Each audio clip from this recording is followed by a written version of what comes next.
You're watching The Breakfast Club. Morning, everybody. It's DJ MV, Angela Yee, Charlamagne the God. We are The Breakfast Club. We got a special guest in the building. The man of the hour. A lot of controversy around his movie. Charlamagne and Angela Yee have seen it. I haven't. Yes. I am going tomorrow. I'm going to be in Boston, so I'm going to see it in Boston. That could be dangerous. Is that dangerous? Boston is a very white dangerous? place. Ladies and gentlemen, Nate Parker's in the building. What's up? Two things I thought I would never see on a Hollywood screen is Luke Cage in any form and Nat Turner in a movie. Right. I've been screaming for a Nat Turner movie because I don't like slave movies. I've been denounced them. I said, if you going to make any slave movie, let it be Nat Turner because Nat Turner wasn't a victim. And you got it done. Well, let's explain Nat Turner, too, for people that don't know, because I've never learned it in my history books. It wasn't anything that I've ever read. And I went to Hampton University, which is an HBCU. I've been in Hampton. I know you're from Norfolk. So what made that so special to you, that story? Well, a lot of it is what you just said. I grew up in Norfolk, 42 miles east of Southampton County, where the revolt happened, and I never heard about this brother, right? So why? Really? Yeah, I never heard about him. I grew up with. Yeah, we learned about it growing up, but. Yeah, I never learned about it in school, and it's significant because when you think of the proximity, you would think that someone would have said something, but it speaks to the danger of the revolutionary, of the person that looks like us that fought for his own freedom. We don't get those stories, like you said. You know what I mean? Like even when we learn about slavery, we learn through the context of the victim, and honest. We laid down until Honest Abe said enough is enough. Honest Abe couldn't tell a lie, molding his chin, pensive. Slave problem, we got to figure it out. Picked us up, and now we're free. Right. We don't learn about Toussaint. We don't learn about Denmark Vesey. We don't learn about we don't learn about Gabriel Prosser. We don't learn about any of them, right? And so you have to ask yourself, why is that? Why is our history being hid? The things that will empower us. You know what I mean? And even when I was trying to make this film, people were like, "If you make this film, bro, like it's gonna be a problem. Like don't make this film." Like black people, like prominent directors, was like, make the story of John Brown. John Brown's a white abolitionist that led a slave revolt. It was like, that'll be easier for people to digest. You know what I mean? I had another prominent black director told me, he was like, well, I liked your script, but I didn't love it. One thing would have made me love it. And I was like, what? I got my notebook out. Right. And he said, you need more good white people.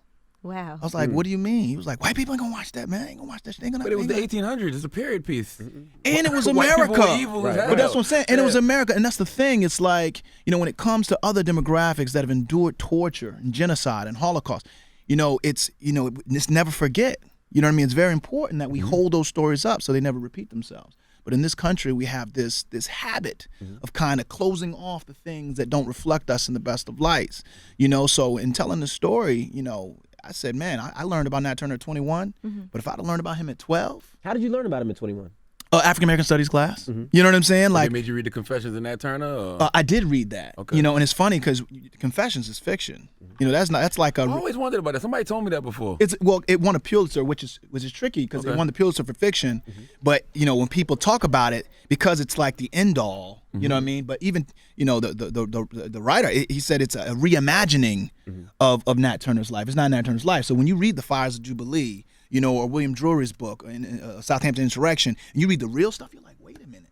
Well, I need to read the real stuff. The only thing I ever read was the Confessions of Nat Turner. But I'm gonna tell you, it's a fiction book where it said, okay, well, Nat Turner, his all of his motivation came for his lust after the handmaid of his master, like a white woman. Like that's why, and he was crazy. He was a fanatic. He was homosexual. Like all these things that they made up. Yeah. You know what I mean? So when you get to the real, you're like, well, why would they denigrate his life? Why would they mysticize the things that actually happened when they had, why would they make it so he didn't have children or didn't have a wife? When in real life, he had a wife, he had a child. You know what I'm saying? Right. So it's like the attack, of the black man, the demonizing of the black man is something that ain't new. This is age old. So when we get to celebrate this story, like I said, a lot of people I grew up with went to prison, did not here with us today, had that chip on their shoulder and had no context as to why or where, they could put that energy. But heroes, when you can say, oh, no. Nat Turner rose and stood so I can stand. Nat Turner was Django, before Django. The real Django. Yeah, me and Chris Rock had a debate about that because he thought I was trying to insult Nat Turner by saying that. But the reason I love Django is because he wasn't a victim. Django burnt the plantation He down. did. And he stood up and he was like, nah, it's not happening this way. I'll take it even a step further, though. Nat Turner said, I'm going to sacrifice on behalf of people that I'll never meet.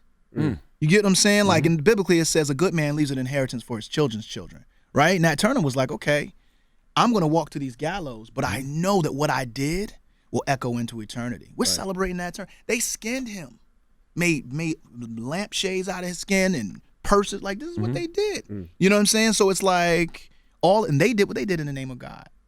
He did what he did in the name of God. You know what I'm saying? How did you get funding? I got you. I was going to say, were there certain things that you originally had in the movie that you felt like you had to take out, or people said, okay, maybe that's... Nope. And it goes back to your question. Seriously, like you said, right. I didn't, I went to Hollywood for about money. Everybody that said they passed, so how did you pay for it? I knocked on doors, man. I went to school, had a lot of friends who were in finance. One guy in particular I contacted. He connected me to one of his friends that actually worked in New York that had a hedge fund. And I asked him for the money. He said no. I said, okay. How much were you asking for? Millions. You got 7, you raised 7 to get it done, right? Yeah. How much did you think you needed? Well, the budget said we needed like 30, right? 30 million? To make it? Oh my, it's a battle film. Yeah. Dude, they said we needed 40 days. We shot in 27 days. Wow. You know what I'm saying? So I knocked on doors. I went to anyone who would listen. My lowest contribution was like $75,000. My biggest contribution was like $2 million. And the guy that gave me the $2 million, I just begged him. I showed up in his birthday. I want to give him a shout out, Mike Novogratz. He's a hedge fund guy. He told me no at first. He's like, that's not my business. I don't operate in my business. Never invested in films. It was his birthday, and I flew out for his 50th birthday, right? He was on stage celebrating. I just literally walked up on stage. He was like, what are you doing here?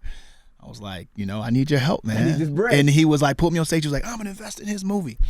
And you held him to that. Oh, did I? Did you put it on your Snapchat? Yeah, exactly right. I got you. you. But really, that's what it was. I mean, I stepped away from acting for 2 years. After I finished Beyond the Lights, that Monday, I went into my team, was like, I'm not acting anymore until I portray Nat Turner. I heard you told them you're not going to work at all. Ever.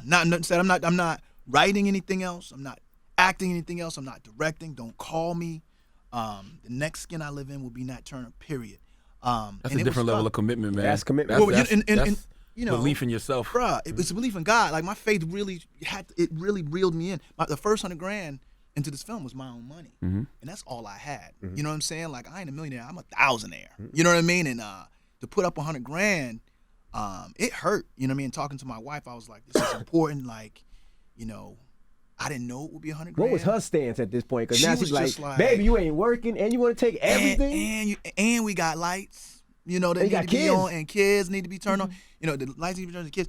But she had faith, man. She was just like, if the Lord's called you to do this, I got your back. That's very Nat Turner-esque in itself. Yeah, I was gonna say, like, Nat Turner was the chosen one, right? When he was a child, when he was born. Did you feel like you were a chosen one in telling the story? That it was something that you were kind of born to do? I felt like it was written on my spirit. Like you know what I'm saying? Like, I wouldn't say I'm chosen. I just felt like, how you like, what? We all struggle and wrestle with our faith and try to get strong and whatever that means. And I was like, Lord, like, I feel like you want me to tell this story. When I first came, I mean, how many times can you get offered Crip number 4 or Blood number 2? You know what I'm saying?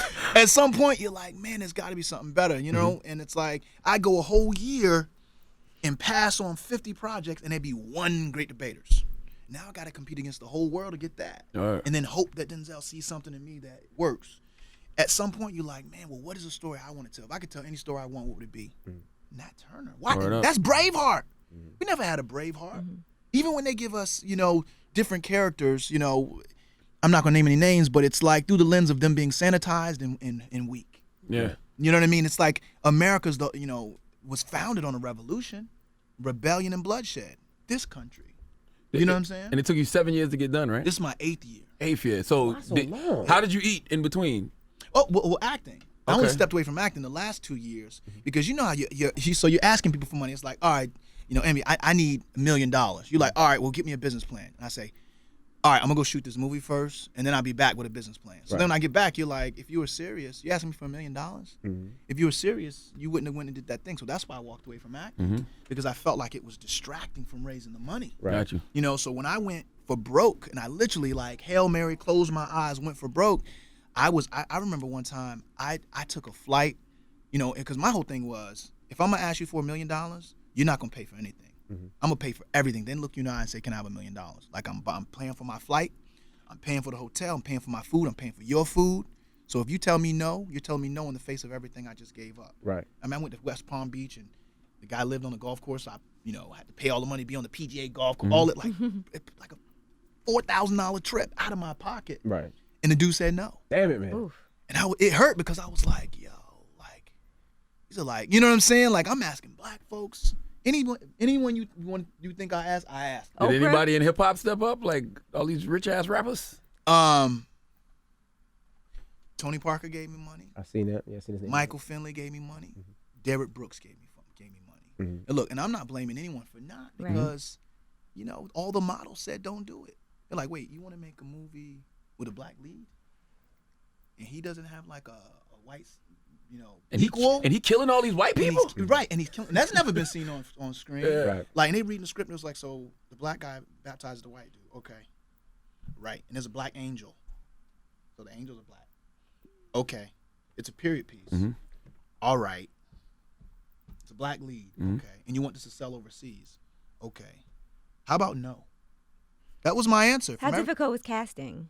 The casting was a lot easier for the same reasons I described. It's like, as an actor, you dream of a project where you can be uninhibited, like you don't have anyone on your shoulder. Because I raised the money, the script was a script. I didn't have one over my shoulder saying, "You need more good white people." Yeah. Because I think that happens to a lot of the projects. Right. And it pisses me off that it's probably black people telling you that. That's what I don't like. Like, it's like you know, it's like the doctor doesn't blame the patient. You know, he just provides the medicine. Like, at the end of the day, it's hard out there in these streets. Like in Hollywood, it's hard to get projects off the ground that reflect people of color in a positive light. Were you surprised it actually made it in theaters? Because we've been hearing about it for a while. Listen, look, that's why I said, look, the reality is. Because you still whispering like you ain't having it. You whispering like you on the field. No, I'm going to say it. But look, I'm going to say, so I said, make sure this movie don't come. We gonna make sure this movie come out on Friday. But that's what I'm saying. I'm saying at the same. I'm actually saying the opposite. I'm like, come for me. That's okay. The movie exists.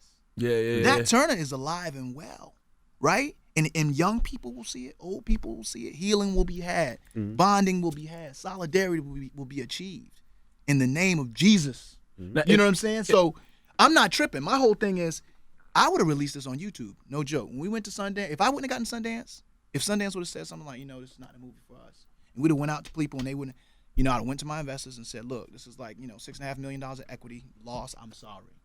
But I do think this film needs to be seen. So we're going to make a deal with YouTube, you know, and drop it on YouTube, let people know, I'll plug it, whatever I got to do. Mm-hmm. Because for me, it ain't about the money. It ain't about no accolades. I didn't step away from acting and bankrupt my life and put my mortgage in jeopardy just, you know, to be fly, you know, like that's not what this is about. This is about a story that if I had when I was 12, I mean, we lose young brothers and sisters 11, 12. They don't have heroes and people to connect to. Now have a kid on the playground saying, well, I'm Nat Turner, like it's priceless. I learned about Denmark VC at about 13, 14 because I'm from Moncks Corner, South Carolina, but born in Charleston. Yes. So they would take us to field trips to Denmark VC's house. Right. So I knew about Denmark VC since decades ago. But what does that do for your self-esteem when someone says black people didn't fight? You're like, wait, no. Let's get this straight right now. And what we're working on right now is like a monument for Nat Turner. There's things we're trying to put together. So a field trip. So my young 11-year-old self in Norfolk at Tidewater Park or Ruffin Middle School, get on a bus. They take me to Southampton County, 40 miles away, and they say, everyone, this is the path that Nat Turner took with his rebels when they were fighting for the liberation that you enjoy. And all of a sudden, you in the same way, you ever meet like a strong, proud, like Irish person or a strong, proud Scottish person. They have the crest tattooed on their arms. Right. You know what I'm saying? Like we do that. Like we know when you learn about Hannibal, you learn about, you know, Timbuktu or Kush or Ashanti, all of that, it does something for your self-esteem. Right? But we've been so disconnected from Africa that it's like we can't even attach to the Moors. We can't even attach to the people that came before us, our ancestors that did great things, because when we were kids, and we're probably some of us near the same age, in between commercials, they were giving us Sally Struthers for 70 cents a day. You can help one of these little skinny pot belly flies walk on their eyes, in and out of their mouth. You know what I'm saying? But Norfolk was so racist when you were down there. I mean, Virginia, especially that area where you're from over there, it was so racist. I mean, they still fly the Confederate flag. I mean, I went to school down there. Same thing in South Carolina. And it's still so nasty. So how did you even overcome all of that? That Hampton Roads area down there is nasty. It's tough. There, when I went to school down there. Right. You know, well, overcome it, you mean in the sense of making the film, or just? Well, you know, I went down there for my research. I don't do well with fear. I don't fear anything. Well, you're a wrestler. I've been watching your wrestling. Right, man. You get busy wrestling. I did all right. Wrestling. I did all right. So for me, it's like I don't look at it through the lens of like what people might do to me or how people feel.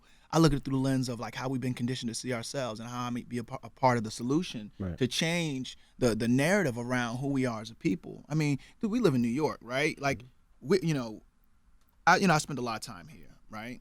We've been so turned against each other as, Black and Dominican and Puerto Rican and Cuban. The reality is we're all part of the diaspora, right? Like, and it takes someone giving us that narrative. If we don't know, we don't know. You know what I'm saying? If we don't know, we attach to the oppressor. Like, no, I'm from Spain. Like, do you know what Spain did to us? Systematically? You know what I mean? I'm French. Well, you know what the French did to us? You know what they did to Toussaint and Dessalines? Do you even know the history? Once you know the story, just your whole mentality around it all changes. So this is like, dude, like I said, like Denmark V's, there were people before Nat Turner that inspired Nat Turner, I believe. This is just one story.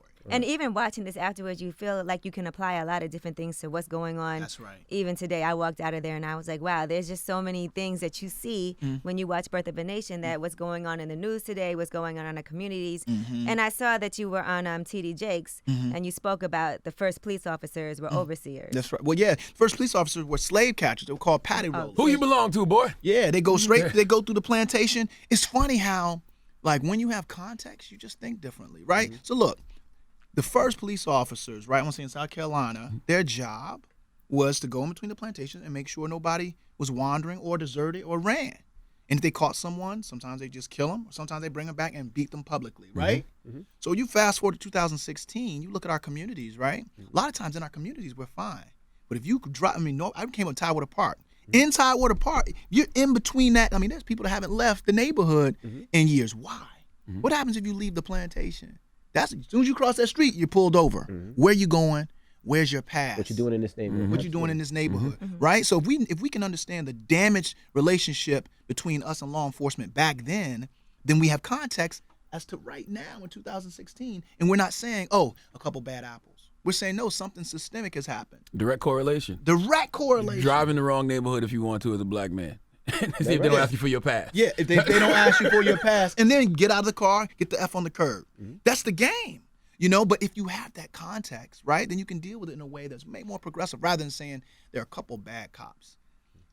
I for one, and people may disagree with this, I don't think a cop wakes up and says, man, I hope I can kill me today. Excuse my language. I don't think, but they're taught and conditioned to believe. Absolutely. Black ones and white ones, taught and conditioned to believe that when you see someone of color, they are presumed dangerous and guilty. A bad guy. Yeah. A bad guy, dangerous, or they call it criminal policing. I had a police tell me, he was like, dude, we're in the good neighborhoods. That is administrative policing. You know what I'm saying? We see someone, hello, how are you, sir? How are you, ma'am? Can you please? He was like, but when we in the jungle, and he said the word jungle, but just because it's like in him, it's the hunt. It's criminal policing. You on probation. You know what I'm saying? You get on your own parole. Get on the curb. Right. But it's a mentality, and that same mentality says make it home no matter what. Right. Protect yourself no matter what. All of that is passed down. All that fear, like all of this trauma that we're feeling, is directly connected to the worst period in American history that we do like this, cognitive dissonance. The movie is graphic, but if you know the Nat Turner story, it's not as graphic as it could have been. That's exactly right. Did you purposely not kill women and kids in the movie? Yeah, what I deal with, if you look at any story, I'm not going to name movies because it's going to look like I'm going at them, but you look at any films that deal with, the Roman times or deal with different battle and revolution films with white people, right? Every single one of them, you look it up, there were casualties that were men, women, and children. Even in America, we've dropped a couple bombs, killed a lot of people. Yeah. You know what I mean? But we don't have to go graphically and put it on it. Show the baby. What I wanted to do, I didn't want to rely on shock value. There's a scene in the film where he's looking at the Bible, and he's like, something has to change. If this Bible is right, then they're wrong. And if they're wrong and I'm a leader of men, I got to do something. And as the page comes up and you see what he's reading it, and it says, go and kill everyone, men, women, children, and their animals. Smite Amalek. You know what I'm saying? That's how I deal with it. In the same way that there are different things that happen throughout that I didn't want to make this the grossest film you ever saw. There are a couple scenes that are hard to watch. But for the most part, even just the scene with, and I one spoiler because it's in the trailer, the scene where the little girl comes out with skipping with the rope. With and the rope's around the dog. and then the rope is around the little girl's neck. But the crazy thing is she's skipping too and smiling. That's 2016. Yeah. A lot of us have ropes around our neck and we don't even realize it. Right. Yeah, a lot of people gave you flack for the image of you with the American flag around your neck. Mm-hmm. I didn't understand what people got upset about. For the same reason they don't teach us our history. You know what I'm saying? It's like, are we to really grasp and wrestle with white supremacy in this country? Do we really want to? Or are we going to attack everyone that ever brings it up? That's the question we have to ask. Like, that whole the noose image was, America has a stranglehold on black men. It's just, I didn't make that up. You know, and like I said, I have to say publicly, dude, Fox releasing that, like, they've been the best partner. They've been like, we want to help this film along in the way that you made this film. We don't want to dictate. So when that art came up, they were like, we have chosen our line. We will stand with you. Next thing you know, the art goes out. Most people are like, oh my God. Other people are like, they're desecrating the flag. I'm like, do you know how many people thousands of people have been lynched, you know, castrated with their genitalia stuffed in their mouths? Yeah. One, to protect white privilege, you know? And let's be clear, this film, I mean, you saw the film. You saw the film. Yes. This film is like, it's not anti-white, Right. anti-evil, you know? Anti-evil. You know, Yeah. Nat Turner Anti-evil. said very clearly, he said, in his visions, he said, we will cut the head from the serpent. If God is real, these people are evil, and we got to do something. You get what I'm saying? Like, Right. It's not like black empowerment doesn't mean white hate. You know, and there will be people, mark my words, when this film comes out, oh, it's propaganda. It's not propaganda. Which is why the white people you see aren't bad people. They're just in a situation where the system is crafted in such a way that it makes it very difficult to go against the everyday norms of life. Now, I honestly don't know who's demonizing you at this point, because I see it from all angles. Because I'm gonna tell you a story. I remember maybe a month before I saw the movie, had an OG, triple OG in the game, hit me up, and he goes, "Look, we gotta support this film." He said they're gonna try to crucify Nate Parker. Yeah. And then 2-3 weeks later, all the different allegations came out. It was, oh, he got a white wife. It was, oh, he's homophobic. It was, oh, he has rape charges. Did you expect that to happen? Let's just say I was warned early on by, you know, people in the industry, people that love me, people that I love, that just said, you know, are you ready for what may come with this film? You know, it's like, look, I'm going to say, look, you know, how you rediscover something you already knew? I've never hid anything from my life. I never ran from nobody in my life. And I'm not going to run now. No one's going to stop me from telling stories that I think uplift my people. They're just not going to do it. You know, they can come for me. That's okay. I'm a grown up. I'm a man. I'm so anchored in the Lord, bro. My faith is so strong that I'm not tripping. I know the power of Nat Turner and what he can do for our people, what he can do for America. What happens if we start celebrating Nat Turner as a hero in this country? What? You know, look, the African American Museum just opened. Nat Turner's Bible, right? George Bush said, you know, Nat Turner. George Bush said it out of his mouth. Like, what happens if it becomes normal to celebrate everyone of every color that has contributed to the narrative of this country? Right. Things will change. Privilege will be challenged, but things will change. does it piss you off though? Because we were watching your Good Morning America interview, and you look like, all right, enough is enough. You look like you want to scream, put some respect on my name. Yeah, like enough of Nate All right, Parker. Like, No. because they Look. showed some of the stuff that you went through when you were in college. You look like, come on now. I'll just say this. My publicist out there, I'll probably get in trouble. It was an ambush, you know, just. It looked like an ambush. It looked It like was you just didn't know it was going to be on what the just screen. It looked happened? like, what the Look, you know, because this is bigger than me. Nat Turner is so much bigger than me. Like in my 36-year-old life, and anything you could ever dig up or whatever. Nat Turner? A film about Nat Turner exists. It's going to drop on Friday, like for real. I don't believe it. Exactly. still don't Until you go to the theater and you see that title card, Right. it's even hard for me to believe. Like and every morning I pray and I'm in like a devotional space. I'm like, Lord, thank you. I'm not playing the victim. I'm not crying. I'm not walking around sad at all. I'm rejoicing every day because the film exists. Did you feel like it would be in jeopardy at any point? The film? Yeah, just with everything coming up, like, we can't put this out. Because I remember thinking, oh, man, are they going to try to not put the movie out now? There's a verse in the Bible that says, I tell you these things so that you will find peace in me. You know, in the world there will be tribulation, but be of good cheer, for I've overcome the world. Like, God is God. The same God that helped me to make this film, same God that got me through, you know, whatever obstacles I had in my life, same God that made it so this film is coming out on Friday, the same God that's made it so people will be able to gain something, perspective. Young people, 50 years from now, some 10-year-old kid is going to be able to watch this film in the same way that they used the original Birth of a Nation as a recruitment tool for the KKK, We're going to use it as a recruitment tool for revolution and resistance for people that recognize something needs to change. That's bigger than me. Right. I don't care. If I died today and the film can live, I'm not tripping. You know what I'm saying? So, to answer your question, I'm good, bro. I'm in such peace right now because this film exists. Right. So for me, it's kind of like, okay, well, cool. Let's get the film out. Okay, cool. All right, fine. Let's get the film out. Okay, yeah, next question. Let's get the film out. Right. Because when the film comes out, it will speak for itself. But I think we've all been guilty of it. It judges your character, right? What I mean? Because people don't know you, so it's like they hear all the things that they want to put out against you. Sure. So when we hear Nate Parker, we hear the this accusation, the this, his friend is this, his friend is that. Right. That has to affect you in a way because now people who don't know you might look at you at a different light. But guess what? We gotta rise up to the 10,000-foot view, right? Like when you're in a moment and you're set on fire, it's easy to be like, oh my God, I'm on fire, right? But when you rise up to the 10,000-foot view and you see the Lord's resume, everything that's happened up until that moment, and you looking forward and say, okay, this moment will cause a reaction forward, then you realize, look, it ain't even, this is bigger than my character. If it's the Lord's will for me to be in this business for another 50 years, people will get to know me. They'll get to know my heart. You know what I mean? I'm cool with that. I'm cool. I didn't know you guys until I knew you. I didn't know you until I knew you. All right. And if I could go out and meet every single person and glad hand and shake their hand, would I do it? Yeah, I can't do that. So I'm gonna let my art, let my activism speak in ways that my mouth on these shows with these headline hunters and these clickbait people, I'm gonna let them do that thing. I'm not tripping on the news. I feel this is just me talking. I feel like it was a conspiracy by some powers that be to derail the release of the film because all of this information has been out there. It's been public. You were found not guilty. You spoke about it before. Why now? That's all I want to know. Like why now? You know what? There's some people that say, why me? And then there's some people that say, well, what can come out of this moment? And I try to be the latter. I try to be the person that says, regardless of the moment, how do I go up to the 10,000-foot view and try to put into perspective what can change because of these actions? Because look, if people forever kick dirt on me, forever, but this film exists by itself, and in 100 years, when I'm dead and gone, they got this film, we win. We all win. Right.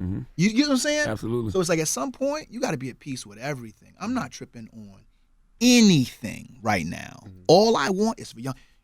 We did an Inspired By album because my whole thing is like, dude, if we release this film, right, and all the old heads see it, and all the old heads are like, yeah, we get it, we moving forward, and the kid in Bed-Stuy, the 15-year-old kid, don't know who Nat Turner is still, or the kid in Brooklyn, or the kid in Oakland, or the kid in Decatur, doesn't know, we lose. Right. So I reached out to the dopest artists I could find, producers and everything, went with the Atlantic, we made this album. I reached out to Gucci Mane and talked to him on the phone. I said, brother, I know you care about your community. I didn't understand that. I haven't heard the music, so I'm not going to judge it, but I didn't understand but there's a lot of different artists on the album. Well, you got to hear the music. Because that's the thing. Look. Guess what? Gucci got the streets. Lil Wayne got the streets. I don't have the streets. And even what they're talking about on that particular song. Did you listen to it? Socially conscious stuff? Yes. Listen, everyone is on message. It's kind of crazy. You got 2 Chainz on message talking about go up to the State House, tell them to revise the system. 2 Chainz. Like you know what I mean? It's like if you can get them on message, because as you know, music in a way has been corporatized. A lot of the politics around making music and who we're making it for and who's consuming it. A lot of times it doesn't help our people. A lot of times in this country, they give a little bit to a few and then tell those few to kind of be happy with what you got and turn your back and your power against the people that need it the most. I mean, there are things that happen. It happens in my industry, too. So if I can get people that do care about the community but don't have the platform to release it, you know what I'm saying? What if I'm a rapper and I rap about whatever, right? And I have 13 tracks on an album. If I tack on a socially conscious track, I'm going to get paying for it. Right. Yeah. But if there's a platform, because there's a movie, and I say, man, I can actually do something and go hard, and it won't affect what I've already done, I win. Right. So I had the chance to sit with all these guys, Vic Mensa, all of them, Trey Songz, Neo, everyone is on message, talking about the system, talking about oppression, talking about faith. That's dope, yeah. You know what I'm saying? Like Lil Wayne was like, he said, I gotta feed the family, but I had to leave the family. I left CMB. I'm an amputee, but I would never leave Christianity. Like, I heard Iggy Azalea submitted a track, but you turned it down. I didn't turn anything down. It's like anything else. Things like everyone that wants to be on your show can't get on the show. Oh, Iggy really submitted a track? No. Oh, I'm about to say. I was like, I thought he made that up. I'm like, what? No. I'm saying that I'm trying to be fair. A lot of people submitted albums, but we really, when you track list, when you make a track list, you want to make sure everything fits. Nas has an incredible song called War. See, that's on brand.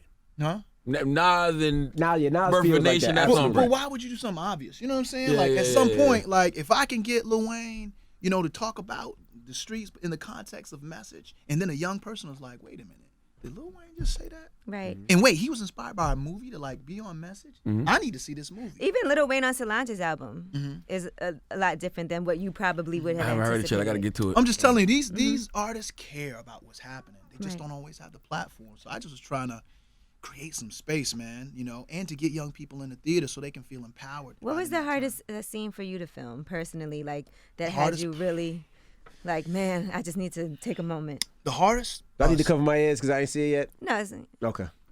I'll make sure I don't give you a spoiler. The hardest part was hardest scene to film was a scene. I'm gonna give you one that don't spoil it. When I was on the porch, Nat Turner was being used to keep people docile and to disempower them. And at some point, he's Through looking out at these people through religion, right? And we got to wrestle with that. And our community, more than any community, even now, a lot of preachers out there ain't Slave master teachers. Yeah, man. Let's keep it exactly. 100. It is But what it About is. themselves, about the money, yeah. right, but there are a lot of preachers that's doing good work too. Right. So we have to be able to discern. Nat Turner stood on that porch and looked out, and he's seeing these people. Some of them haven't been eating right, and he just saw this horrible scene that you'll see. Oh, yeah. Okay. And then he has to ask himself, at what point do I trust, the Lord and sacrifice myself? Guy had a gun standing next to him. You saw it in the trailer, so I'm not going. Guy has a gun next to him, and he steps up to the mic basically and says, "Sing a different song. Let's be on something different." And he says it almost in code. He speaks in code through the word in a way that people start shouting and speaking in tongues and praising. You know what I'm saying?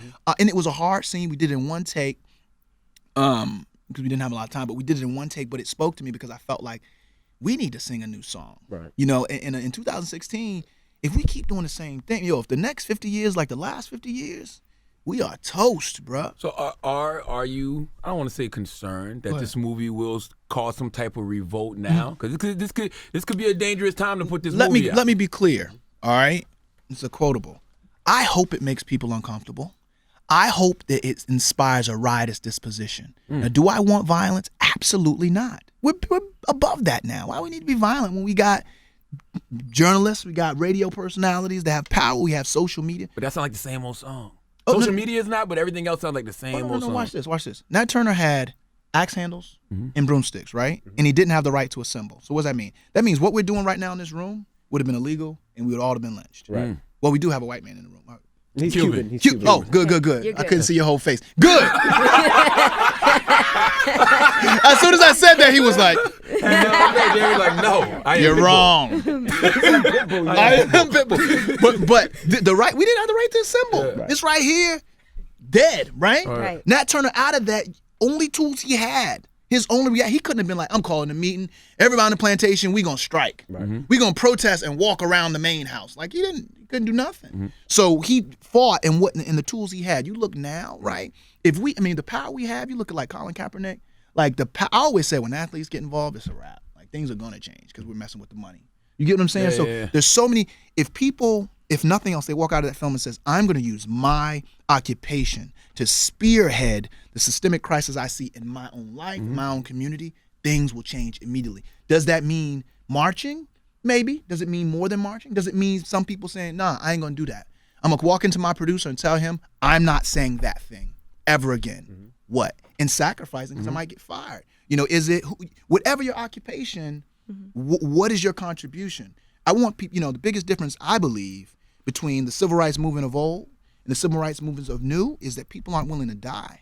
Anything that's ever done anything for our community that actually resulted in progress had to take a bullet to their head. I saw a video of people debating whether or not Nat Turner is a hero. What do you think? Well, that's not even a debate. Yeah. Is Patrick Henry a hero? Patrick Henry had slaves. We keep throwing this word around, controversy. Well, anyone look up the definition of controversy? Like, it's controversial to say, give me liberty or give me death and have slaves. Mm-hmm. Those two things, that's oil and water. It doesn't go together.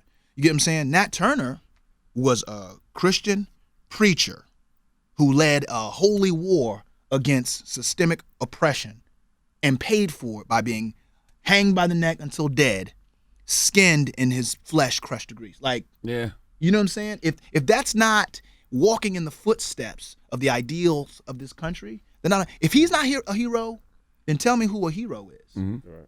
I challenge anyone. The good thing about the movie too is like when you say systemic oppression, I like that because it's not just saying white people, because they had to go battle against their own who was on the side of systemic oppression as well. Exactly right. You're absolutely right, brother. Frederick Douglass has this dope quote where he says, "When I became free, I began to see the effects slavery had not only on slave but on slave masters." Right? Like everyone around us has been passed down something, this trauma, this wound that we won't let heal. We won't face it. We just won't, because it's too uncomfortable. It's too painful. I mean, how many times have you heard someone say, like in politics, we got to have the race conversation? Have you ever had the race conversation with like have we ever been like, okay, everyone, this is race conversation day. Race conversation day is going to be October 10th, right? Call your friends, order pizza, and Coke and Coca-Cola. And when come over to come over to the house, headline like, hey, Parker. Encourages people. No, come over, we're going to have a conversation on race. Right. Invite people that don't look like you, we're going to come to the table, we're going to eat and be like, yo, so race, like, white privilege, what do you think? No one's having that conversation. Yeah. So at some point, they say if you always do what you always done, you always get what you always got. America's always doing what they always done. That's shutting people up. That's attacking the people that resist. Mm-hmm. You know what I'm saying? And that's protecting white privilege. And that's a problem for America. I always say a healthier black community, a healthier Latino community is a healthier United States of America. Do you think your past rape charges will cause people not to see this movie with an objective eye? Because I saw an article in the New Yorker where the author didn't give it the best review, but he kept mixing with the movie. And I'm like... Listen, presume dangerous and guilty. Presume dangerous and guilty. Like that's... the attack is the attack. You know what I'm saying? I think anyone that thinks it's important, right, to hear stories that have been erased from history that can aid in our progress as America needs to see this film, in my humble opinion, right? Take me out of it. Whatever you feel about me, whatever you feel about my acquittal, whatever you feel about my innocence, or whatever you have. Right. Just for a second, recognize if you call yourself a patriot, I think you have to take steps toward healing America. Period. And if this film stands for something like that outside of me, then let's have that conversation. Let's not take the baggage of whatever you've read in a headline and just say, I'm gonna see what the film does. Like I said, it ain't about me. I hope it never, like I said, if I drop dead on the floor, I don't want to do that. And the film lives on, we win. Can a black man ever be not guilty in America? Even you're acquitted, you're not guilty, but even when you was on 60 Minutes, they was like, he should have apologized. I'm like, but he's maintained his innocence and got found not guilty. What do you want him to apologize for? Can a black man ever be truly not guilty? It's a question worth asking, but at the same time, I think that we're more concerned about how we've been conditioned to see ourselves and less concerned about how other people see us, then we'll be able to really deal with crisis. We have to make ourselves smaller for the bigger picture. Nat Turner made himself small that we might know his name and might follow in his footsteps toward liberation. And like I said, a good man leaves an inheritance for his children's children. That's biblical. So I'm not, it doesn't say a good man make sure his name is good when he dies. Like, I'm not tripping on me. Everything I'm doing for my children and my children's children, so that when they look up at that image of me, wherever it is, and I'm hopefully looking fly in the oil painting, they can be like, you know what, man, my dad tried, my great, whatever. He tried to do something. He tried to deal with it. They're not, hopefully, even if they say they came for him, whatever, but he tried to do something. They definitely try to divide. Yeah. Definitely try to divide. But that ain't new, man. That ain't new. Like, all I'm saying is, can we try to start with women and African-American women and have women against you, and then, with the headlines, they definitely try to divide. Yeah, I mean, it's interesting to me that a black man can't be black if he's married to a white woman. That's the picture they try to paint. Look, all I'm saying is this. Look at my resume. Do I care about black people? Do I care about systemic oppression? Have I dedicated anything to raising all ships when it comes to progressing the conversation around America? I don't have to answer that question. You know what I mean? I will continue. Like I said, no one's going to take my seed, what I believe the Lord has put in me to do for our community, to do for our country. I'm just staying the course and staying focused, man, and the hope that, what's the next project? That's what I was going to ask you. What's next for Nate Parker now after you put out such a huge movie? Something with Tyler Perry, because you're going to have to smooth Hollywood over. Smooth Hollywood out. What comes next? You had to put him in a dress. Listen, all right, look, I'm going to say this publicly, all right? Leave Tyler Perry alone. He's a friend of mine, and he's a good brother. Did he give you some money? He did not give me money, but he's a good brother. He's a good brother. I don't know what I'm going to do next. I'm going to do something, whatever makes me as passionate about, doing the work and the art as this has. Like I said, I stepped away 8 years. 8 years I made this film, stepped away 2 years to really get it together. So the next thing, who knows? The next thing might take 8 more years. I don't know. Yeah. My art is a function of my activism, man. I'm not tripping on Hollywood. I'm not tripping on money. I'm not tripping on awards. Like, I just want to wake folks up. That's my goal. Like, I want to, do art that inspires people. That, like I said, if I can get a 10-year-old kid to have walking down the street playing with his friends, I'm Nat Turner. Right. We win. That's the biggest win of them all. So yeah, until he's chasing 4 little white kids around with an axe handle. I'm Nat Turner. I'm Nat Turner. Whoa. Now, will people get to see it? How many theaters is it in? Because sometimes when these movies come out, it'll be in 5 theaters. It's a pretty big release. It's a massive release. Yeah. Okay, I got to give props to Fox. They have been supportive every step of the way. Right. And I have to say that because, they could have backed off. They could have done, but they were like, no, we're going to move forward. We have over 2,000 theaters, man. We everywhere. So I can see it in Boston. You can see it in Boston. You can see it in Boston. And guess what? A lot of our screenings, especially our early screenings, we played at Sundance for like 99% white audience. They cried. They shared the same napkins. I watched it with my own eyes. All the white people, I saw it with 13 people. Mm-hmm. It was 7 white guys in there. They all stormed out. Mm-hmm. 5 of them stormed out. 2 of them just sat there at the end and didn't move. Mm-hmm. And I wanted to have a conversation, but it was just like, I just wanted to know what they was upset about. Well, look, but you got to understand, you're interpreting that also through the feelings you were having in the moment, right? Mm-hmm. Like you stormed. They may say, black people looked angry, like at the screen with fire in their eyes. They don't know what you were feeling. I'm trying to tell you, when I sat in Sundance and looked out at 90% white faces and they gave a standing ovation for 6 minutes, it let me know this thing can have power. This is.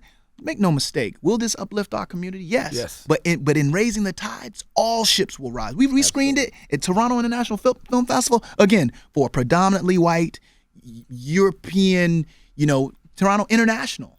They say international don't care about black characters. Nonsense. Mm-hmm. They say, why would you make a film with a black lead? Like, they don't want to see it overseas. Nonsense. We drive culture. Mm-hmm. We drive music. We drive actions. Mm-hmm. And I'm trying to tell you, we showed it at TIFF. Standing ovation to both theaters, and both of them together was something like 2,500 theaters. People stood up and laughed, and smiled because they were happy that it existed, clapped, cried. I went out into the lobby where people were hugging and talking. Every time we screen it, people hang out in the lobby and talk about it. And you got the largest check cut in Sundance history. Do you think that white guilt played a role in that? And this is what I mean. It's the perfect storm. Right. You got the Black Lives Matter movement. You had the Oscar So White. People were starving for a movie of color. And the movie's good. Right. Do you think all of that contributed? I think the movie's good. Because guess what? If the movie was whack and it was perfect timing, they wouldn't have put up no bread. Right. They definitely. It's still a business. Right, exactly. They looked at it and was like, what is this reaction? When they talk about it, if you can look it up on YouTube, the reaction for Sundance, people were like, yo, this is crazy. You know what I mean? And so, and it's the biggest check of any film in acquisitions history, which in my opinion lets you know it's not a slave movie. Mm-hmm. That there's liberation and triumph for everyone to grab hold of. People don't just attach to films because they think other people attach to it. Either it speaks to their spirit or it doesn't. Mm-hmm. When I sat with Fox, and I sat with a lot of other studios, they were still affected. That night, we were all in the room, tears still in our eyes, about what we thought the power of this film could be. You know what I'm saying? They signed on for the educational, and I sat down and I said, look, before we get into like all this other stuff, there needs to be an educational component. We need to figure out a way to get this in schools. I don't know if it means cutting an airline version so we can have the graphic stuff out so young people can see it. Because guess what? We lose them at 11, 12, 13. Mm-hmm. We get this thing in middle schools and high schools, a watchable version. It would affect young people. We did a book. You know what I mean? They were like, you want to do a book, right? Mm-hmm. Most films do a book that's like a picture book, right? Let's go through, see all the dope pictures. I was like, I want to do a book of essays. So I got all these educators and academics to like dive into Nat Turner, what he means today. There's a section called Nat Turner Matters, which is kind of like links it to the Black Lives Matter. It's a section called The History of Revolution or Resistance. So it talks about Stonewall Rebellion. It talks about Denmark Vesey, Gabriel Prosser, all the way through. It talks about all of these. So we can take this book and put it in schools. It can go right next to that Houghton Mifflin book that has taken out slavery, and you can learn specifically on a book of essays that talks about Nat Turner in the context of liberation and all the people that also resisted. You know, so box office numbers mean nothing to you? Not that it means nothing, because I think that if a movie works, then someone that, you know, they've been trying to get the Toussaint Louverture, you know, thing off the ground. You know what I mean? And they've been trying to tell a story of, you know, Sojourner Truth. They're trying to tell a story of Harriet Tubman. Haitian Revolution. Revolution. Yeah. Guess what? If this film performs, then opens the doors. It's business. Right. So they're going to be like, well, I guess they do like films about, you know, black people standing up and fighting. So, are there any more of those? Right. It's But business. you raise the money yourself, though. It doesn't matter. Will matter. Hollywood front these stories? If Hollywood it's thinks they can make successful, money, Yeah.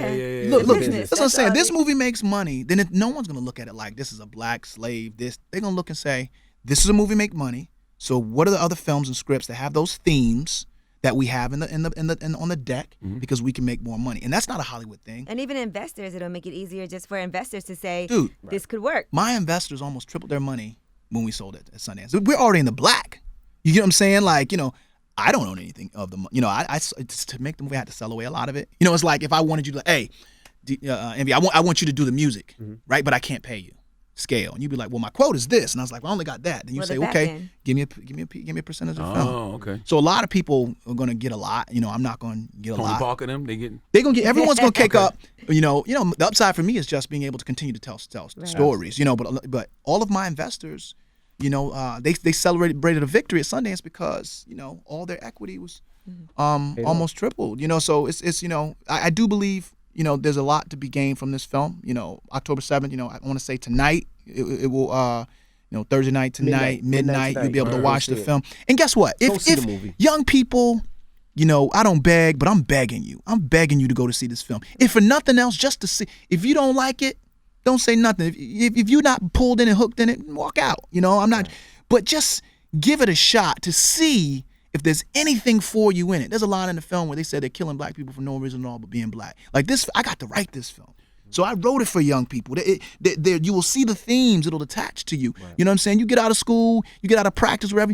Go check the film out. And They're if you gonna love it, man. Luke Cage ain't got nothing on Nat Turner, and I love Luke Cage. Right, Luke Cage is Okay, dope. I love Luke Cage, but he ain't got nothing on Nat And Turner. kids always say things like, I could have never been a slave, man. When the minute they told me to do This is the movie for you. This then. is the movie for you. And we appreciate you joining Smacked us. him in the come on. face. We really appreciate it. The movie, go see it tonight, midnight. Also tomorrow. Like I said, I'm in Boston this weekend.